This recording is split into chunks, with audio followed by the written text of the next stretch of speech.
Nós estamos, irmãos, na verdade eu não queria terminar essa série de mensagens, queria de um deserto, depois chegar até, pensou a gente estudar do tempo do deserto até o Novo Testamento, seria um ano estudando. E eu tinha proposto isso, eu coloquei no meu coração, enquanto tiver a pandemia, nós vamos estudar lições no deserto.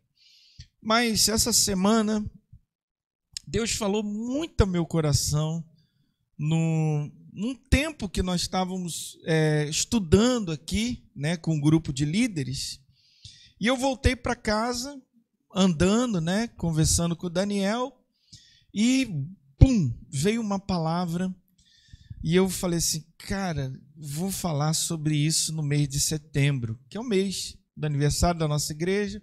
Talvez mês de setembro, mês de outubro, nós vamos trabalhar um outro tema, já até divulguei, recomeço. Então nós vamos pausar, vamos verdadeiramente agora sair do deserto, Welles? E nós vamos ter uma palavra durante o mês de setembro sobre recomeço. Está a fim disso? Tá? Vamos pensar nisso, no recomeço, Recomeço dos nossos sonhos, dos nossos projetos. Não acabou. Muita gente acha que a pandemia acabou com tudo, acabou com a minha vida. Não acabou, não. É um recomeço para a sua vida, eu creio nisso. Muitos homens e mulheres de Deus, aliás, da Bíblia, que no momento da sua vida acharam que não tinha mais solução para a sua vida. Não tinha mais jeito. Por exemplo, Bartimeu. Bartimeu, a história dele é muito difícil, porque Bartimeu não tinha nem nome. Era um nome, era algo que muita gente usava. E Timeu era o nome do pai dele. Então, filho, seria Bart, de filho de Timeu. Qual é o nome dele? Ninguém sabe. E o pai dele, ele era um homem de posses do exército, mas quando o exército os romanos invadiram, e tomaram toda a região, Jesus viveu nessa época em que os romanos dominavam aquela região, eles invadiram a casa de Timeu, tomaram ele e falaram assim, olha, ele estava querendo planejar uma revolta contra Roma. Estou falando por alto assim, gente? Veio aqui na cabeça algumas coisas que eu lembro desse relato. E aí pegaram, mataram Timeu e procuraram quem tinha na família dele que poderia vingar. E aí tinha o Timeu lá, uma criança ainda. Pegaram ele e furaram os olhos dele. Enfiaram a espada, furaram um lado, furaram o outro. E largaram ele para que ele não pudesse ver quem fez aquilo com ele. Poderia dizer, acabou, é o fim.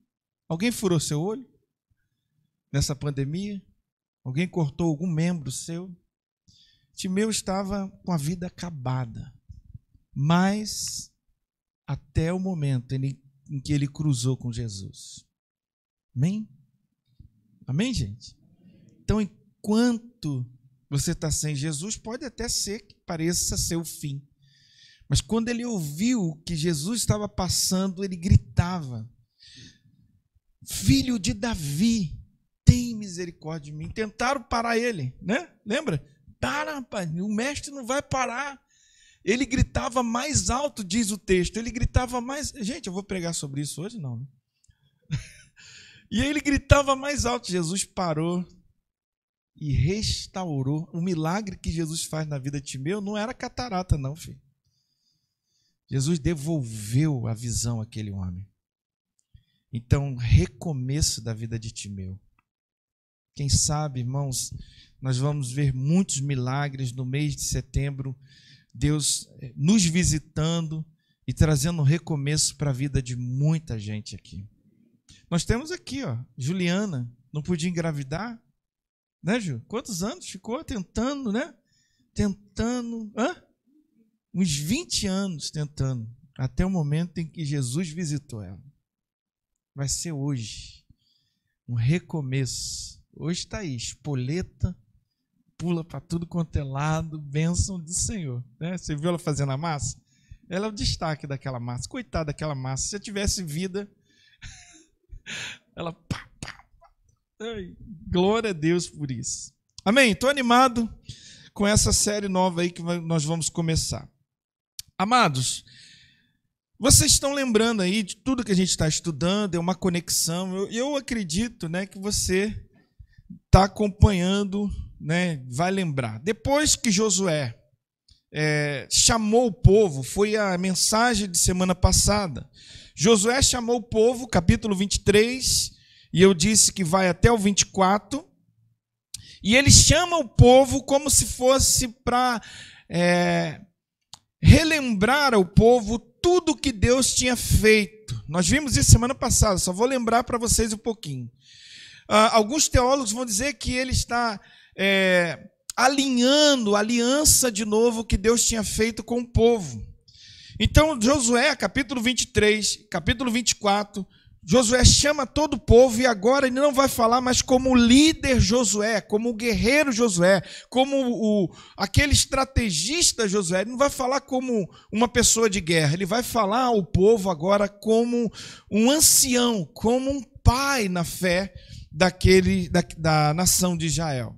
Então ele traz uma palavra para eles. Josué lembrou ao povo que tudo que eles haviam conquistado até aquele momento não foi por causa de estratégia, não foi só porque Israel tinha muitas armas, não foi isso. Ele lembra que o Senhor havia lutado por eles, foi o tema de semana passada. O Senhor havia lutado por eles. Então, como nós vimos, Josué chama o povo ao compromisso. E qual era a intenção do coração de Josué nessa chamada ao compromisso? Josué queria que o povo continuasse honrando o Senhor. Josué queria que o povo continuasse mantendo a aliança que foi estabelecida pelo Senhor. Então Josué está falando ao povo, falando assim, olha, queridos filhos amados, olha, para que vocês e seus filhos sejam bem-sucedidos no futuro, as próximas gerações, vocês precisam guardar a aliança do Senhor, a aliança que Ele estabeleceu, os projetos que Deus tem para vocês, para os filhos de vocês e os filhos dos filhos de vocês, dependem da aliança que o Senhor fez com vocês e vocês guardarem essa aliança. E o povo está ouvindo aquilo ali. E é eu que passo aqui agora, gente, está cochilando. Então...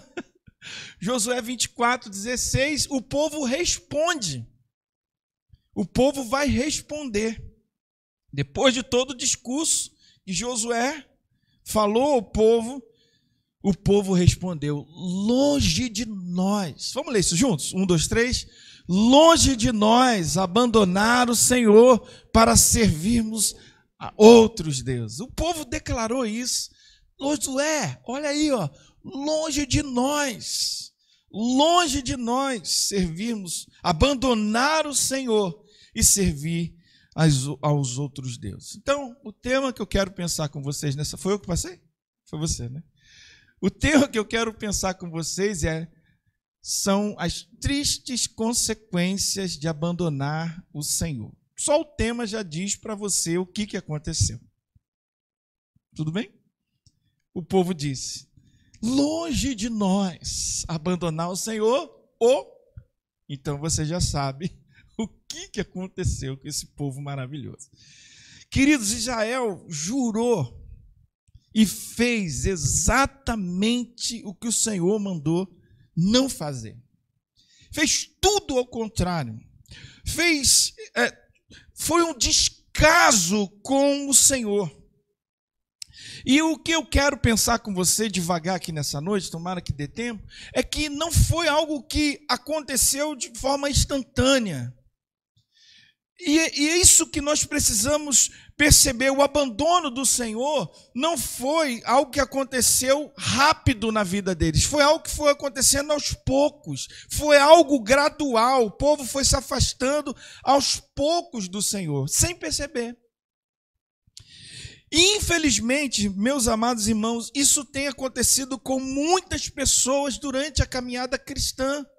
Nós vamos negociando algumas coisas. Coisas que nós não fazemos. Aliás, quando você se converte, quando você está queimando pelo Senhor, você diz assim: eu vou ler a Bíblia todo dia, eu vou ler a Bíblia toda hora, ou eu vou ler a Bíblia toda em um ano. Você propõe algo no seu coração.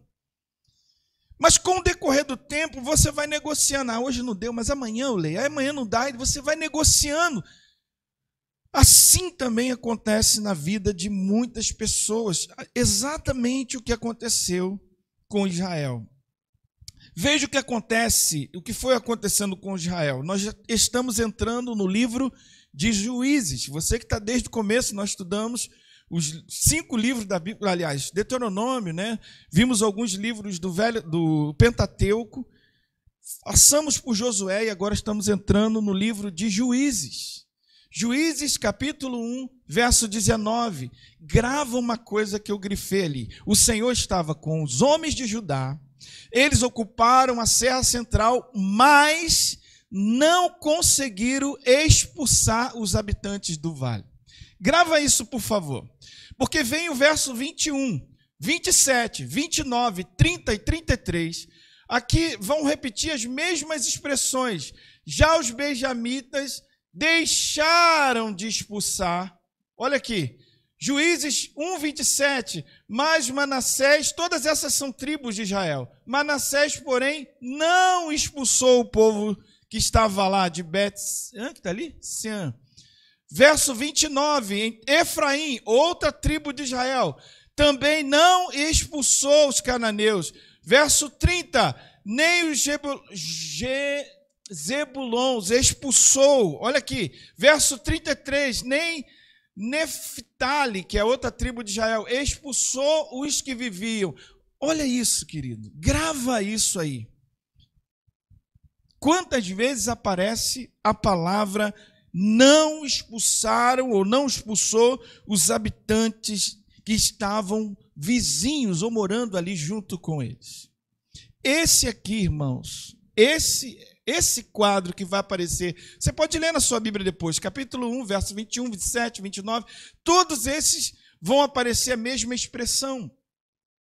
Deus falando, não expulsaram o povo de lá. Aí você pode falar, mas pastor, tadinho, eles vão para onde? Para onde que eles vão? Esse aí, irmãos, foi o início do abandono da adoração ao verdadeiro Deus. Você pode, nós já falamos isso aqui, não vou repetir de novo, mas nós falamos que às vezes a gente pensar não tem nada a ver. Não tem nada a ver. Eles não expulsaram os inimigos que estavam vivendo ali dentro da sua comunidade, e isso aí é o princípio, né, do abandono ao verdadeiro Deus de Israel. Não expulsaram o inimigo do meio deles.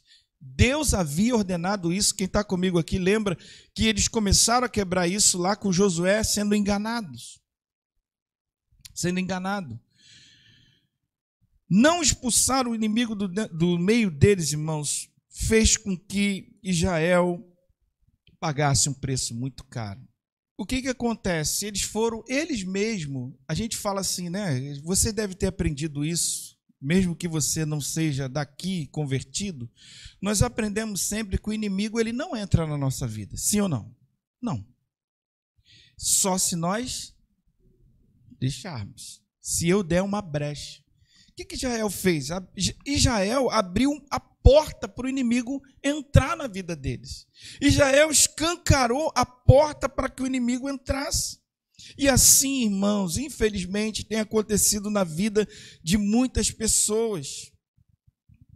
Elas não conseguem afastar a influência do inimigo em suas vidas, vão se acostumando com uma atmosfera pesada, uma atmosfera espiritual pesada na casa dela, e ela está acostumando com aquilo, um ambiente de briga, um ambiente de acusação, um ambiente de que as pessoas xingam a outra, não se respeitam, e as pessoas acostumam. Irmãos, eu vou visitar algumas pessoas, e aquele ambiente, quando eu entro, eu sinto um ambiente carregado.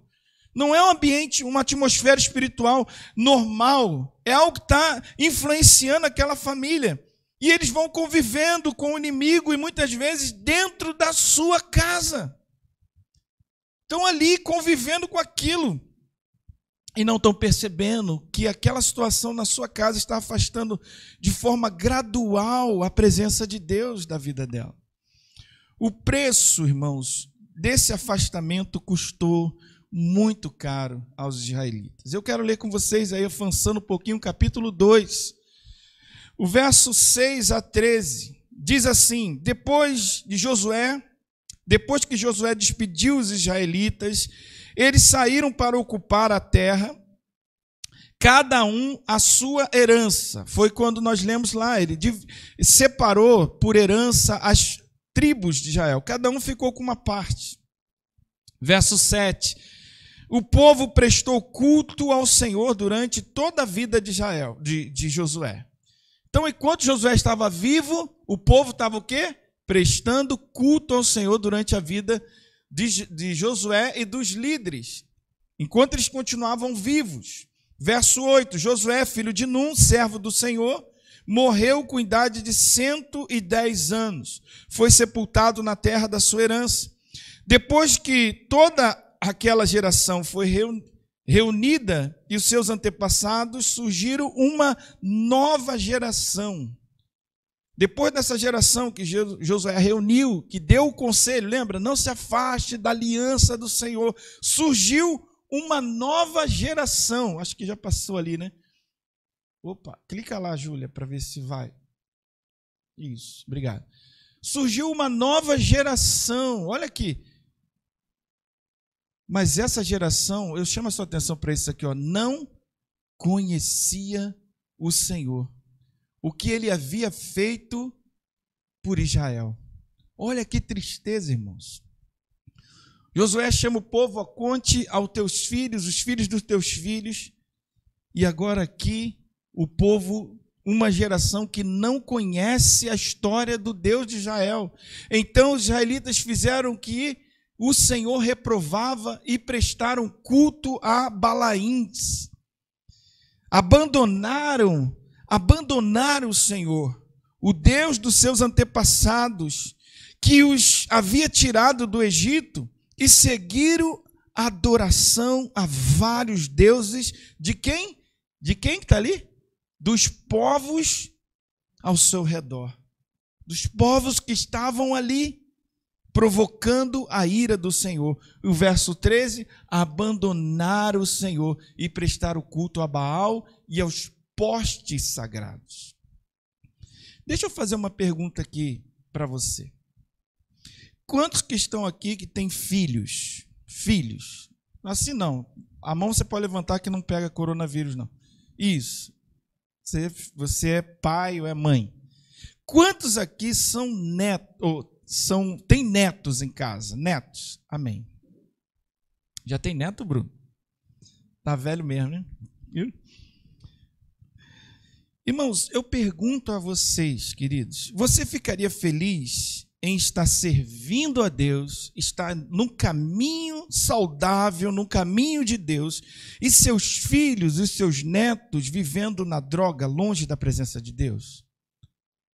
Ou pior, ver seus filhos e seus netos caminhando para o inferno e você feliz com isso? Será que você ficaria assim, feliz? Claro que não. Claro que não, está amarrado. Claro que não.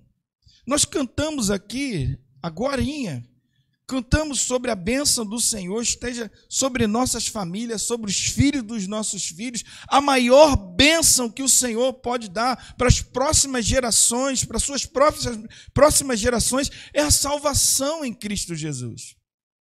Você que você dá um amém? E guardar a aliança que ele fez, como Josué falou para o povo. Guarda a aliança, guardar essa aliança que o Senhor nos fez é passar para as próximas gerações, passar o evangelho com excelência para os nossos filhos carnais e para os nossos filhos espirituais também. Agora, se nós, humanos, ficamos tristes em ver filhos nas drogas, filhos bebendo, filhos em outro caminho a não ser servindo o Senhor com você. Agora, imagine Deus. Você acha que Deus fica feliz com uma multidão, uma geração de filhos que não estão nem aí para Ele? Você acha que Deus está feliz e olhando do céu para nós? Imagine Deus olhando para o céu, do céu para nós e vendo que os seus filhos gradualmente estão permitindo que os inimigos habitem no meio deles. E Deus avisou, nossa, eu avisei, eles estão fazendo exatamente o que eu estou falando. Israel permitiu, irmãos, que o sono espiritual, que muitas vezes também chega até nós, tomasse conta da sua vida. Colocaram Deus em segundo, terceiro e último lugar nas suas vidas. E não foi assim de uma hora para outra, foram fazendo isso. Por que aquela geração não conhecia o Senhor? A raiz do problema está na resposta nos primeiros versos que nós vimos. Eles não expulsaram o inimigo ao seu redor. Não expulsaram. Eles não repreenderam a ação do inimigo no meio deles. Eu separei um vídeo aqui, será que, não sei se vai, clica lá de novo, lá em cima, que eu acho que já saiu de novo, Júlio. Isso.